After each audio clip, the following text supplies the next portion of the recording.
tək doğulandı o Əli, Allahın Quran Əli. Ya Əli, Həzrəti Mustafa'nın yavəri. Ya Əli, İslamın zülfüqarı xəncəri. Ya Əli, möminlərin əmiri rəhbəri. Əlican, Əlican, Əlican, Əli, Əli, Əli.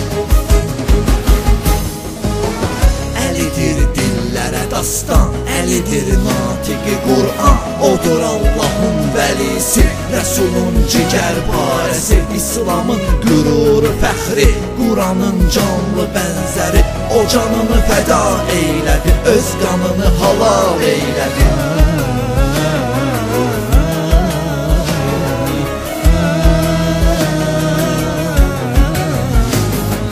Sənsən övliyalar övliyası ağa, ey Həzrəti Mürtəza. Təksən itayət etdin Rəsulallaha, fəda oldun Allaha.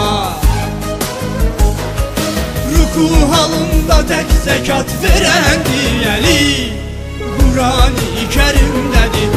Ya Əli, fəth edibdir o qala Xeybəri. Ya Əli, həqiqi güdlərin sərvəri. Ya Əli, dilimizin zikri əzbəri. Əlican, Əlican, Əlican, Əli, Əli, Əli. Allahı nə cür sevməyi, dinə qanla can verməyi bizə öyrətdi o Mövla. Məktəbdir bu bəşərə Əli, zinətdir ismi zikirdir, qüvvətdir Allah aslanı. Odur gətirdi iman, nuru cənnətdir ey insan.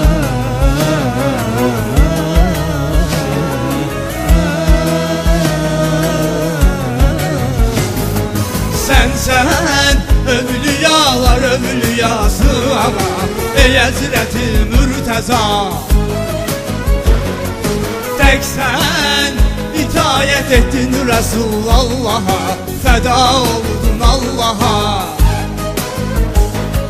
Peyğəmbər qızının həyat yoldaşı Əli, fəzilətlər əfzəli. Ya Əli, şad eyliyə Rəsul Əkrəmi. Ya Əli, döyüşlərin güclü əkbəri. Ya Əli, şad eyləyən Rəsul Əkrəmi. Ya Əli, döyüşlərin güclü əkbəri.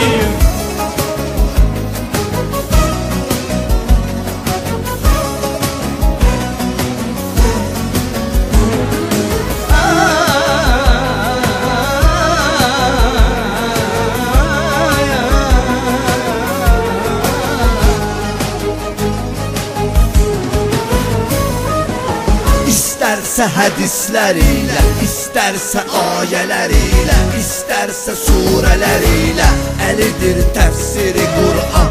Odur xəndək döyüşündə haqq üçün zərbələr vuran. Əhmədin Qədir xum günü elan etdiyi sərvəri. Əliyən Vəliyullah, daim dillər əzbəri, daim dillər əzbəri.